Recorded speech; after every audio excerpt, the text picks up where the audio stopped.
کی آیت نمبر 70 تک ہم نے تفسیر پچھلے درس میں سنا. آج آیت نمبر 71 سے قال انه يقول انها بقرة لا ذلول تثير الارض ولا تسقي الحرث مسلمة لا شية فيها قال الآن جئت بالحق فذبحوها وما كادوا يفعلون. موسیٰ علیہ السلام نے کہا اللہ تعالیٰ فرماتا ہے وہ گائے ایسی ہو جس سے زمین میں ہل چلانے اور کھیتی کو پانی دینے کی خدمت نہ لی گئی ہو، وہ صحیح سالم اور بے داغ ہو. وہ کہنے لگے اب آپ صحیح پتہ لائے. پس انہوں نے اس گائے کو ذبح کیا اور وہ اسے ذبح کرتے معلوم نہیں ہوتے تھے. آدمی نے مال کی لالچ میں آ کر اپنے رشتہ دار کو قتل کیا.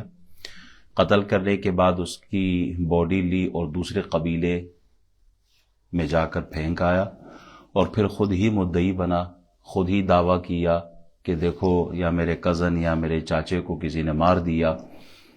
بات گئی جناب موسیٰ علیہ السلام تک. موسیٰ علیہ السلام نے اللہ سے اس معاملے میں مدد طلب کی. اللہ تعالیٰ نے وحی فرمائی گائے ذبح کرو. گائے ذبح کرنے کے بعد اس کا گوشت مردے پہ رکھا جائے، مردہ زندہ ہو جائے گا، مردہ اپنا قاتل بتا دے گا. اب گائے کے حوالے سے گائے کیسی ہو، تو پہلا سوال تھا کہ گائے کس طرح کی ہو، تو فرمایا گائے نہ بوڑھی نہ بچی بلکہ درمیانی عمر کی. پھر گائے کا رنگ کیسے ہو، اس کا جواب دیا. فرمایا رنگ زرد اور چمکدار ہو، سنہری کلر کا. پھر آیت نمبر 71 میں تیسرا سوال کیا گیا گائے ہو کیسی، تو اللہ تعالیٰ نے ارشاد فرمایا کہ وہ کام کاج کے لیے استعمال نہ ہوتی ہو، نہ وہ کھیتوں میں کام کرتی ہے، نہ اس کو پانی کھینچنے کے لیے استعمال کیا جاتا ہے. اس کے اعضاء جو ہو وہ سالم ہو، کوئی اس میں عیب نہ ہو، کوئی دم کٹی نہ ہو، کوئی لنگڑی نہ ہو، اپاہج نہ ہو، اور کوئی عیب اس کے اندر نہ ہو. پھر وہ اس گائے کو ڈھونڈنے نکلے. حضرت عبداللہ بن عباس رضی اللہ تعالیٰ عنہ فرماتے ہیں وہ اس گائے کو ڈھونڈنے میں جو انہیں ٹائم لگا وہ 40 سال لگے. اس گائے کو ڈھونڈنے میں 40 سال لگے.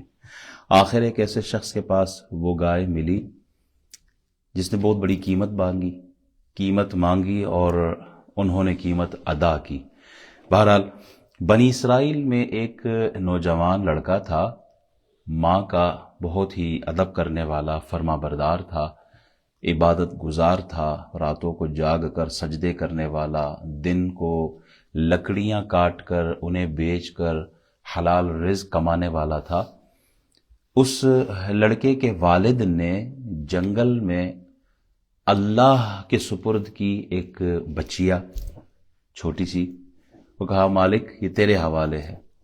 ماں نے اپنے اس بچے سے کہا کہ تو جنگل جا اور اللہ کو جناب ابراہیم و اسماعیل، اسحاق اور یعقوب کا حوالہ دے کر اس بچیا کو، اس گائے کو آواز دینا تو وہ تیرے پاس آ جائے گی. وہ لڑکا گیا جنگل میں، آواز دی. ویسے وہ گائے کسی کے قابو میں نہیں آنے والی، لیکن جب جناب ابراہیم کا، اسماعیل کا، اسحاق و یعقوب علیہ السلام ان کا حوالہ دیا تو وہ دوڑتے ہوئے آ گئی، پکڑ کے لے آیا. ماں نے کہا بیٹا جا کے اس کو بیچا 3 دینار پر، اور بیچنے سے پہلے مجھ سے مشورہ کر لینا. وہ گیا مارکیٹ میں، اس کی بولی لگائی. ایک آدمی آیا، اللہ نے فرشتہ بھیجا تھا انسان کی صورت میں. اس نے کہا کہ 3 دینار پہ بیچوں گا. کہا میں 6 دینار دوں گا. یعنی میں پہلے ماں کے پاس جاؤں گا. یعنی ماں کے پاس نہ جا، 6 دینار لے اور سودا ڈن. میں کہا نہیں ایسا نہیں کروں گا، پہلے میں ماں سے پوچھوں گا، کیونکہ ماں کا ادب یہاں بتایا جا رہا ہے. ماں کا فرما بردار تھا. گھر آتا ہے ماں سے کہتا ہے، تو ماں کہتی ہے ٹھیک ہے بھیج دو. وہ گھر سے واپس آتا ہے تو آگے پھر وہی فرشتہ کہتا ہے 12 دینار دوں گا لیکن ماں کو نہ بتانا. یعنی ماں کو تو بتاؤں گا، ماں کو نہ بتانا کہ تو نے 12 دینار میں بیچ دی. ماں کے پاس آ کے پھر بتاتا ہے تو ماں کہتی ہے کہ یہ کوئی انسان نہیں، یہ کوئی فرشتہ معلوم ہوتا ہے، اس سے پتہ کرو کہ کیا ہم یہ گائے بیچے یا نہ بیچے، اور اگر بیچے تو کتنی قیمت پر بیچے، وہ تمہاری مدد کرے گا۔ پھر اس فرشتے نے بتایا کہ بنی اسرائیل کے لوگ آئیں گے اس گائے کو خریدنے کے لیے، اور اتنی قیمت پر، یعنی اس کی کھال کو سونے سے بھر دے، اتنی بڑی قیمت تم وصول کرنا۔ بہرحال اللہ تعالی کے کاموں میں حکمت ہے۔ بظاہر ایک آدمی قتل ہوا، لیکن اس کے پیچھے کتنی حکمتیں ہوتی ہیں انسان سوچ بھی نہیں سکتا۔ آدمی قتل ہوا، اللہ تعالیٰ اس نوجوان کی مدد کرنا چاہتا تھا اور اسے نوازنا چاہتا تھا۔ اس کے ساتھ بنی اسرائیل کے گستاخانہ لہجے پر، یہ سمجھو ان کے لیے ایک سزا بھی تھی، حجت بازی اور احکام الہی سے وہ پہلو تہی کرنے کی انہیں سزا دی گئی۔ بہرحال بنی اسرائیل کے لیے جانور ذبح کرنا، کوئی بھی جانور ہو سکتا تھا، گائے کا کیوں؟ کہا اس لیے کہ یہ بنی اسرائیل گائے پرست ہو چکے تھے اس وقت۔ انہوں نے جو سامری نے جو بچڑا بنایا تھا تو انہوں نے سجدہ کیا، تو وہ گائے کی محبت ان کے دلوں سے نکالنے کے لیے تھی کہ ان کے دلوں سے گائے کی جو تعظیم ہے، محبت ہے، وہ ختم ہو جائے۔ آج بھی گائے پرست موجود ہے کہ نہیں؟ جو ہندوستان سے تعلق رکھتے ہیں انہیں تو زیادہ پتہ ہوگا، وہاں آج بھی گائے کی پوجا ہوتی ہے نا، کیا کہتے ہیں، گائے ماتا، گاؤ ماتا، پتہ نہیں کیا اس طرح کے کوئی الفاظ ہیں، وہ تو باقاعدہ الیاذ باللہ، اللہ تیرا لاکھ لاکھ شکر ہے، اسلام کی دولت دی ہے، وہ باقاعدہ گائے کا پیشاب پیتے ہیں۔ اور ایک ہندو کو میں نے خود دیکھا ہے، وہ گوبر اٹھا کے کھا رہا ہوتا ہے۔ تو اللہ نے ہم پہ کتنا کرم کیا ہے، اللہ کا شکر۔ دبئی میں، یہ عربی ملکوں میں بوتلوں میں ڈال کے نا، جیسے پانی فریج میں رکھا ہوتا ہے، اللہ، یہ ملتا ہے انڈینز کے لیے۔ تو ہم پر اللہ کا کتنا کرم ہے کہ ہم یہاں بھی ہے۔ تو دیکھیں، آج بھی جو گائے کی قربانی کرتا ہے نا، اور اس نیت سے کرتا ہے کہ یہ خدا سمجھتے ہیں، ہم کاٹتے ہیں، وہی رد ہے یہاں، اسی لیے کہتے ہیں گائے پر زیادہ ثواب ہے۔ پھر ایسے حالات میں جو گائے کو ذبح کرے، ایسے حالات میں کہ لوگ اسے خدا سمجھتے ہیں، آپ اس کا رد کرتے ہیں، آپ کو زیادہ ثواب مل رہا ہے۔ اس کے علاوہ دوسرا نقطہ یہ کہ انہی آیات میں فرمایا اللہ تعالیٰ نے کہ اس میں کوئی عیب نہ ہو۔ جب آپ عید الاضحیٰ کے موقع پہ قربانی کرتے ہیں تو پھر 20 پاؤنڈ، 30 پاؤنڈ، 40 پاؤنڈ کو نہ دیکھیں، آپ ایسی قربانی کریں کہ اس میں کوئی عیب نہ ہو، کوئی کمزور نہ ہو۔ صرف سر سے وہ قربانی کا جو ایک فرض ہے وہ ہٹانے کے لیے نہیں، اللہ کی رضا کے لیے ایسی قربانی پیش کرے کہ اس میں خوبصورتی بھی ہو، حسن بھی ہو، اور عیب بھی کوئی نہ ہو۔ اللہ ایسی قربانی سے بڑا راضی ہوتا ہے۔ اچھا، ایک نقطہ اور یہاں، بنی اسرائیل بار بار جناب موسیٰ علیہ السلام کے پاس آتے ہیں، بار بار آتے ہیں، موسیٰ علیہ السلام سے کہتے ہیں آپ دعا کریں، ہمارا یہ معاملہ ہے۔ اب جناب موسیٰ علیہ السلام اللہ کی بارگاہ میں سوال کرتے تھے۔ تو نبی کا مقام و مرتبہ کیا؟ خالق اور مخلوق کے درمیان جو رابطہ اور وسیلہ ہے وہ انبیاء کرام ہے۔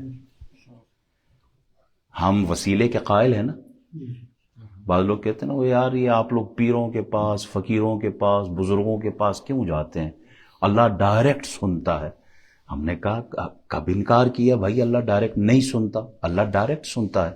لیکن جب قوم بنی اسرائیل موسیٰ علیہ السلام کے پاس آتے دعا کرانے، تو موسیٰ علیہ السلام نے تو کبھی بھی یہ نہیں کہا کہ بھائی میں نے تم تک اللہ کا دین پہنچایا ہے، ڈائریکٹ جاؤ اللہ کے پاس، کوئی ایک آیت دکھائے اس پر۔ موسیٰ علیہ السلام نے کبھی منع نہیں کیا۔ جب بھی وہ آتے ہیں تو موسیٰ علیہ السلام ہاتھ اٹھاتے اللہ کی بارگاہ۔ تو ہمارا عقیدہ یہی ہے. آج بھی اگر کوئی کسی بزرگ کے پاس جاتے ہیں، کسی پیر کے پاس، فقیر کے پاس، جو واقعی ولی کامل ہو، جو واقعی پابند شرع ہو، جو شریعت کا پاس رکھتا ہو، جو نمازیں پڑھتا ہو، دیندار، تقوی، پرہیزگاری سب اس کے اندر موجود ہو، ایسے آدمی کے پاس اگر کوئی جا کر دعا کے لیے کہتا ہے تو یہ تو عین قرآن کے اندر ثابت ہے.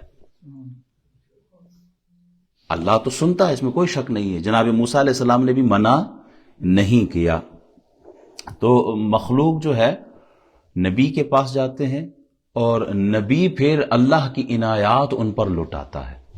اللہ کی طرف سے جو رحمتیں برکتیں آتی ہیں وہ بذریعہ انبیاء کرام مخلوق پر آتی ہیں.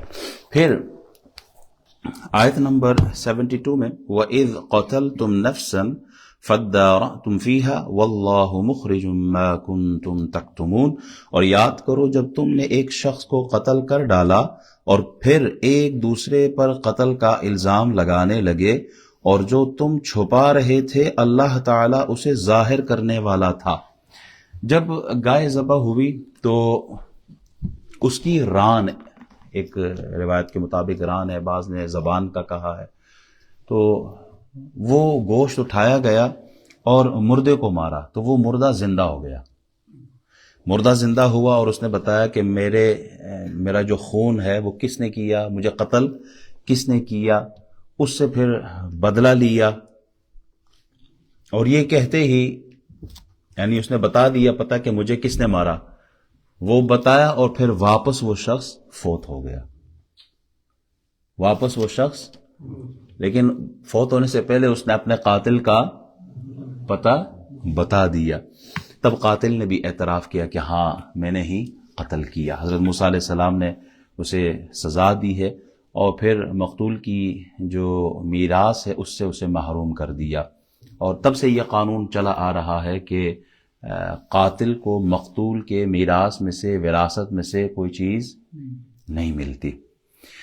ایک اور نقطہ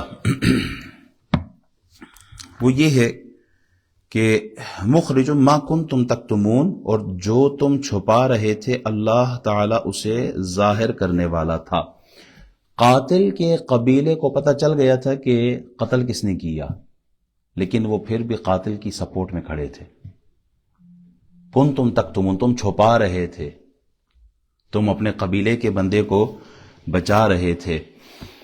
یہاں ایک نقطہ مفسرین فرماتے ہیں کہ جیسے تم اے یہودیو جناب محمد الرسول اللہ صلی اللہ علیہ وبارک وسلم کی نبوت سے باخبر ہو کہ یہ واقعی اللہ کا سچا نبی ہے، تمہیں یقین ہے لیکن تم چھپا رہے ہو، اس کی تکذیب کر رہے ہو.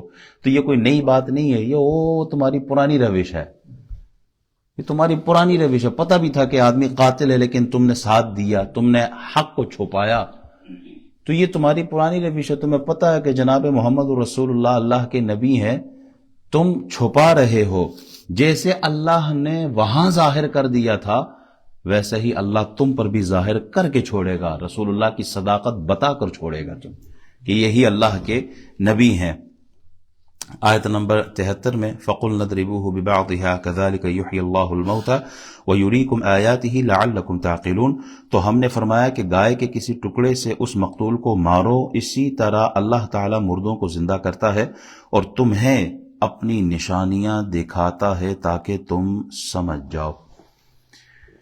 جب گائے کا ٹکڑا مقتول کو مارا گیا اور مقتول زندہ ہوا، یہی ایک پیغام ہے کہ اللہ تعالی مارنے کے بعد، موت آنے کے بعد دوبارہ زندہ کرنے پر بھی قادر ہے. یہاں یہی بتایا گیا ہے کہ یہ اللہ کی نشانیاں ہیں، یہ اس کی قدرت ہے. رب تبارک و تعالی جب چاہے جس مردے کو چاہے وہ زندہ کر سکتا ہے. بنی اسرائیل کے 70 بندے جب مار دیے گئے تھے تو جناب موسیٰ علیہ السلام نے دعا کی تھی نا، اللہ نے 70 کے 70 بندوں کو واپس زندہ کر دیا تھا. کفار مکہ کے لیے یہ بہت بڑی حیرت کی بات تھی کہ ایک آدمی جب فوت ہو جائے، اس کی لاش گل سڑ جائے، اس کی جو بوٹیاں ہیں، ہڈیاں ہیں، وہ ریزہ ریزہ ہو جائے، تو اس کے بعد وہ دوبارہ کیسے زندہ ہوگا؟ یہ ان کے لیے بہت عجیب سی بات تھی۔ حضرت مائی حلیمہ رضی اللہ تعالی عنہا رسول اللہ صلی اللہ علیہ وسلم کی رضائی والدہ ہیں۔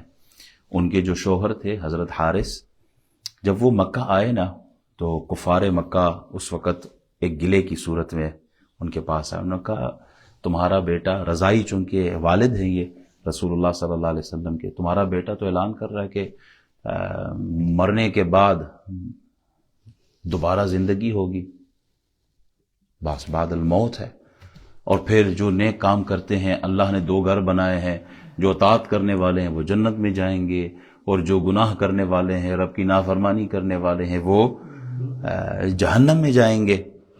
تو ان باتوں کی وجہ سے جو ہے نا قوم بالکل تقسیم ہو گئی ہے، تمہارے اس بیٹے کی وجہ سے قوم میں ڈویژن ہو گئی ہے، ڈیوائیڈ کر دیا ہے۔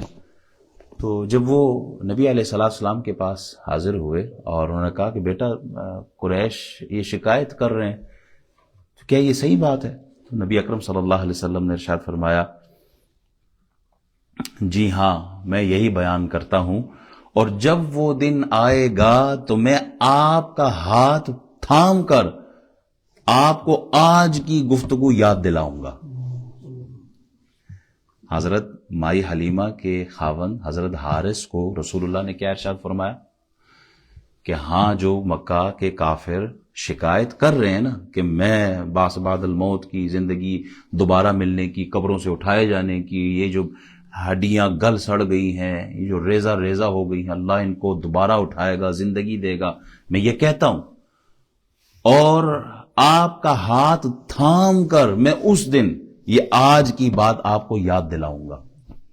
اچھا، بعد میں جب حضرت حارث اسلام انہوں نے قبول کیا اور مشرف با اسلام ہوئے تو وہ فخریہ طور پر کہا کرتے تھے کہ میرے ساتھ میرے بیٹے کا وعدہ ہے کہ وہ روز محشر میرا ہاتھ پکڑ کر ان باتوں کی یاد دہانی کروائے گا جو اس کے اور میرے درمیان ہوئی ہے، اور مجھے یہ یقین ہے کہ اگر ایک دفعہ انہوں نے میرا ہاتھ اس دن پکڑ لیا وہ مجھے جنت لے کے جائیں گے، پھر وہ مجھے جنت لے کے جائیں گے اور جنت میں داخلہ ہوگا میرا۔ تو احباب، پورے واقعے کا خلاصہ کیا ہے؟ سمری کیا ہے؟